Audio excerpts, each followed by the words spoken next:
Hello everybody, back again, back in the office in Adelaide. Okay, so I'm not going to pick out of a jar today. I'm actually going to talk about something I really want to talk about, and that is how your brain or mind, whatever you want to call it, is a biocomputer.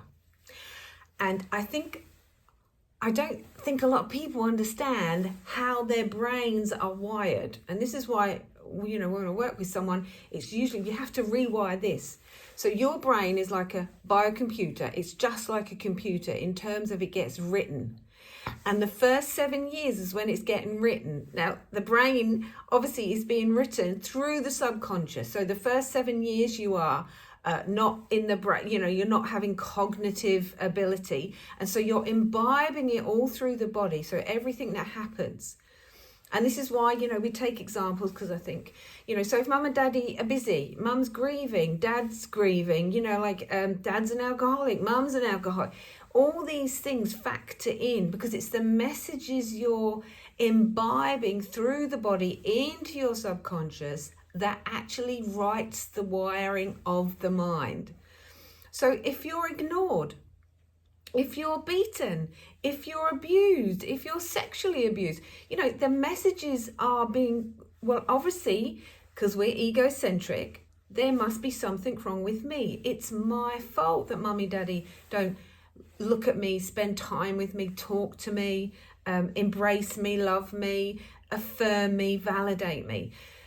So we grow up with this subconscious beliefs that I'm not enough.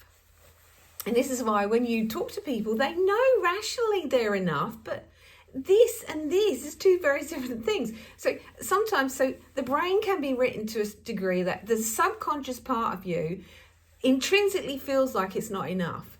But the brain that we create has to survive. And so we're surviving by using these skills. So rationally, you might think, yes, of course, we're worthy, I'm worthy, I deserve. But actually, it's a subconscious that's at the back of the brain that's actually really running the show. So you kind of pretend everything's okay. Yeah, I'm fine. And this is how we adapt personas. And the persona is the ego defense mechanism that stops us from feeling pain. Because what does that new brain do? It keeps you from emotional pain. And so, yes, people will often come in and go, rationally I know, yes, like we should all feel good about ourselves. But actually, deep down in their hearts and the back of their heads, they don't feel like they're enough. That's because the part that's running the show is the part that's been written in the first 7 years. And so we do adapt, and obviously we grow and mature and we kind of go out there into the world and we create this adapted self. But that's why the wiring of the brain, you've got to look to the first 7 years. So, if there's, and as I say, probably, socialization on the planet equals trauma, right? Every time you felt scared and alone, it would have registered as trauma. And so this is why when you take a person that comes in for therapy and they're depressed or anxious or, they've got stuff going on, unresolved grief, whatever it is, you've got to look at what has been written onto that program. Makes us sound like robots, doesn't it? But kind of there is a part of us. And so this is what the mind, and this is, we have to understand, this is how the mind is created, how the thoughts are created. And so sometimes, and I know in my life, I was always kind of dealing with this negative mindset.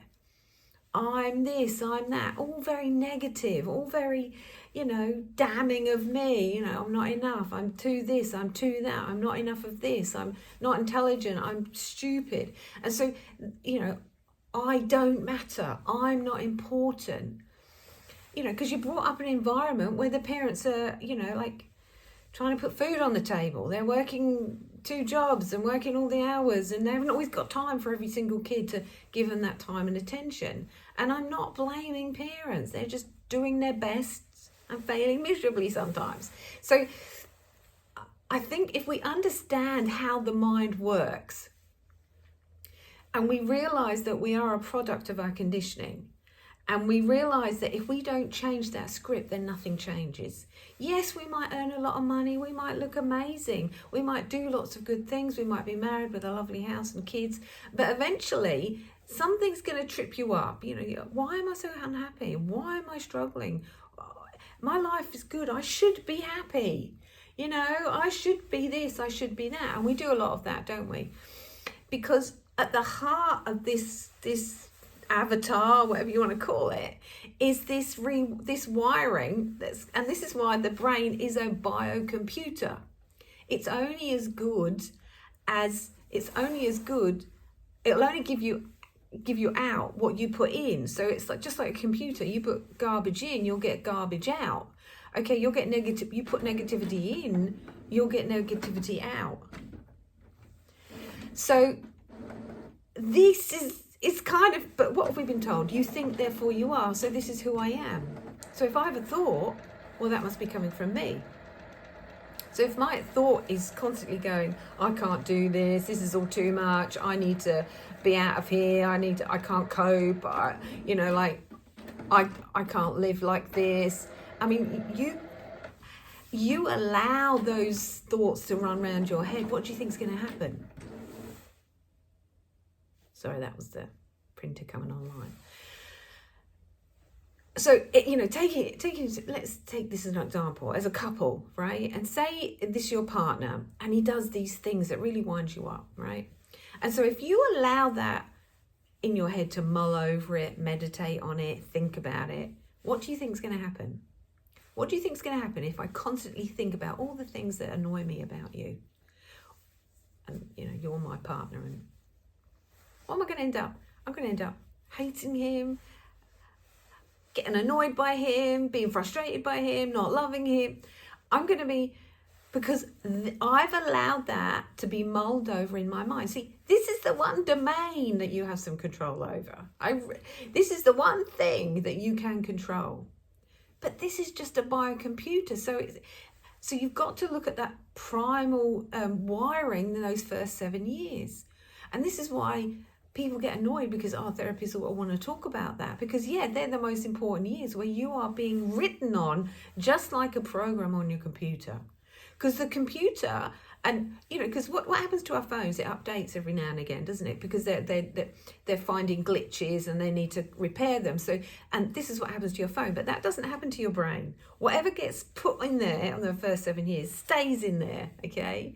And it doesn't matter what you do or how far you go, and you can do amazing things, but there's this background noise that's kind of, and this is why a lot of people do, I think, achieve, because at the heart of it, well, I'm not enough, so I better get a lot of money or have a lot of properties or get really do a lot of study, become someone, so I can feel like I'm enough.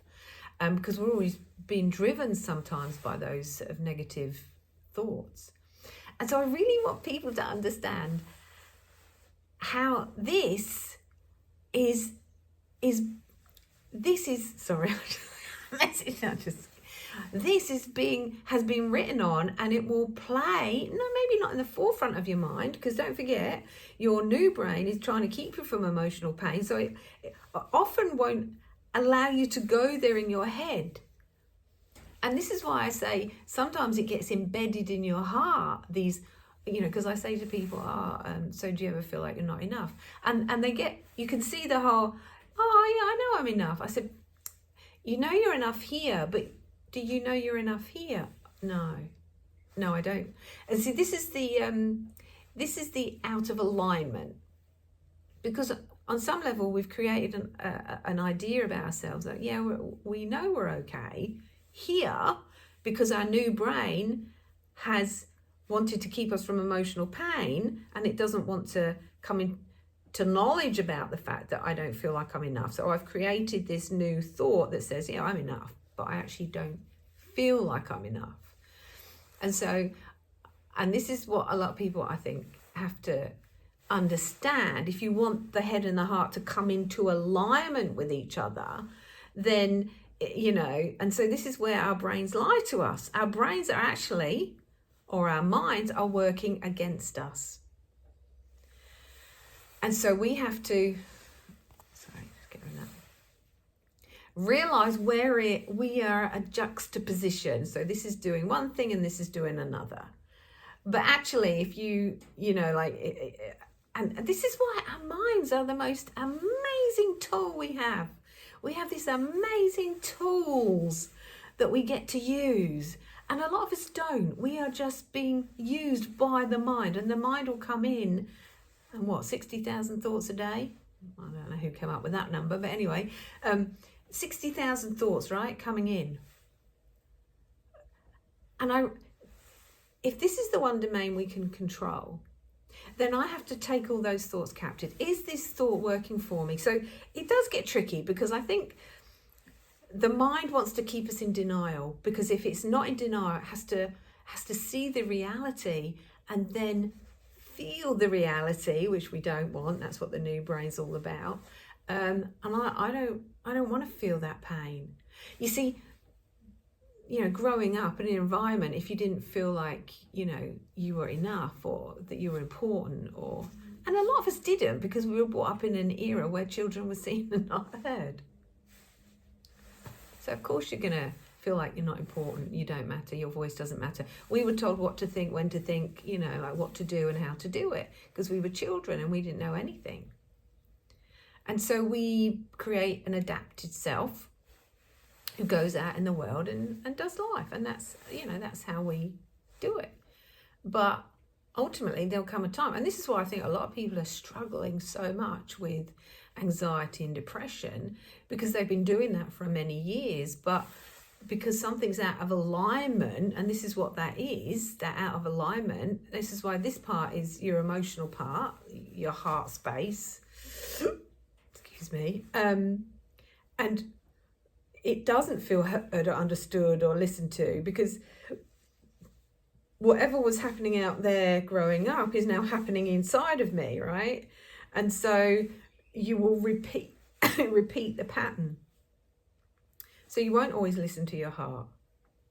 You won't always have time and energy to sort of sit with this part of you. And that's why, David Richo, great author, talks about the 5 needs of the child: affirmation, acceptance, allowing them to be who they are, affection, what's the other one? So I've got it on my list. Affection, attention, allowing, affirmation, and acceptance. So they're the 5 A's. And if we didn't get them enough, and I think a lot of us probably didn't, because we were brought up in that seen and not heard generation, then they become insatiable, the need for affection, love. And this is why a lot of us become love addicts. We become need to be validated, need to succeed. I mean, I don't think it's a bad thing per se, because sometimes, I've met people that, because they had those kind of environments growing up, it really led them to pursue, achieve, gain success and create amazing businesses or products.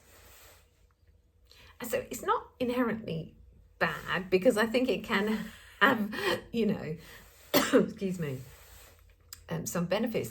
But I think if it is like that, then it's almost insatiable. That's when it becomes, it's like it's never enough money, it's never enough success, it's never enough companies, it's never enough stocks and shares. It becomes insatiable. You never feel content. You never feel like, satisfied. And I think that's how you can tell that this drive is almost an obsession, that is kind of insatiable, can't be filled, can't be met. And, I've had people come to me who are on the brink of huge success and realize that they haven't got the ability to actually cope with it and manage it. They haven't created the character to actually hold that, if that makes sense. It's tricky. Obviously, it's easier when you deal with one-on-one. I'm talking very generically about lots of people and minds, but we all deal with it differently, and because we are unique and individual. So I just really wanted to talk about that, because I realise, you know, it wasn't until I gained control of this, because this ran the show, this kind of dictated. I thought it, so it must be true. I thought it, so it must be fact. And my brain would, you know, that person doesn't like me, or that person, you know. I mean, I was so negatively honed that I actually thought if someone chatted me up, it was probably for a joke, you know, like, how could they like me? I had very negative view about my ability to even study. I was really bad at school. I could not retain anything. And then to go off and in later life and do a master's was just like, I wouldn't have believed it in a million years. And so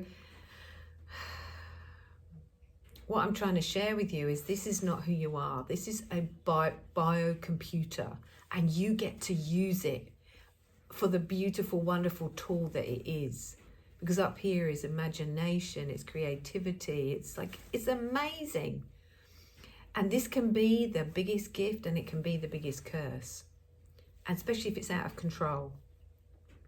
Because I know people, and I know in the middle of the night when you wake up, it's hard to rein in those thoughts, isn't it? I know, because I struggle with that sometimes. I'll wake up and then my mind will, see, your mind is a magnet. It starts thinking about one thing, and then the mind will bring it all the other things. It's like, you know, when you put it in your Google bar and you put in a word and all this other stuff comes up that are related to it. Well, your mind is the same.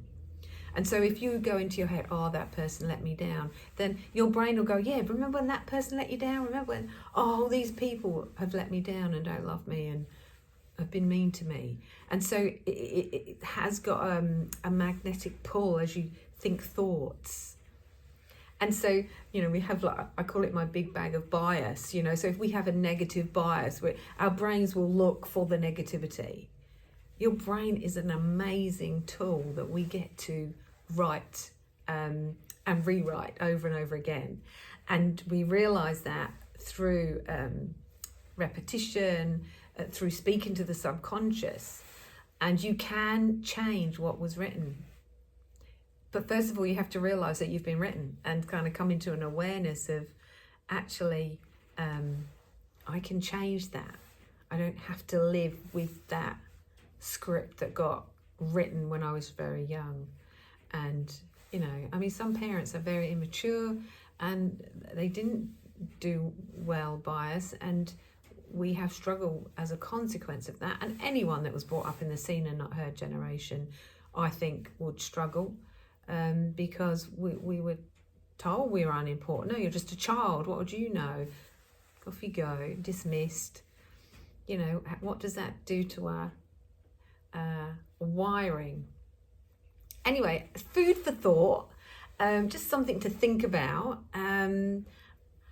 Yeah, so what do you think? You're like, what do you think? What conclusions have you come to about the way your mind works, or what it tells you sometimes, or how it behaves? You know, like sometimes the mind is an entity of its own, and for me it's always about take back the power and control. And this is why meditation is good, but mindfulness is brilliant. You know, it really helps focus the mind. It teaches you to focus the mind, take control over the mind.